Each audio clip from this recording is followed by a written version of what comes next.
Hello guys, share ko lang tong video na to kung kayo ay baguhan pa lang sa forklift or kukuha pa lang kayo ng forklift NC2. Okay guys, ganito.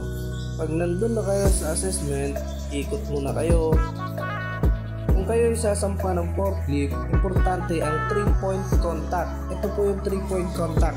Left side ng paa ang unang isampa at hawak sa handrail at hawak sa upuan. Yan yung 3-point contact guys. Pag nakasampa na kayo sa forklift, unahin talaga ang seatbelt guys. Seatbelt muna bago mag-operate. On ang susi. Okay, start. Tapos tingnan yung kung may check engine ba. Check mo yung dashboard mo kung okay ba. O check yung ilaw. Okay. Check yung ilaw, busina, at saka brake. Handbrake, check. Okay, release, then go.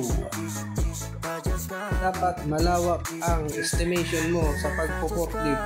O tulad yan, dapat estimate mo ang dadaanan mo, susundutin mo iba pang galaw ng forklift, lalo na sa iyong fork.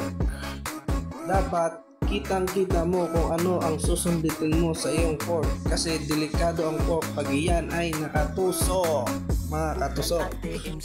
Okay, park, then handbrake, then seatbelt, off yung susi, switch, okay, baba, ganun pa rin pagbaba, naka 3-point contact ka pa din guys. Abangan ang iba pa naming tutorial about ng forklift. Kung gusto mong maging forklift operator dito sa Pilipinas, okay, manonood ka sa aming mga video. Kung umabot ka sa video na to, please like, share, di kaya follow na lang sa aking page. Maraming salamat mga katusok.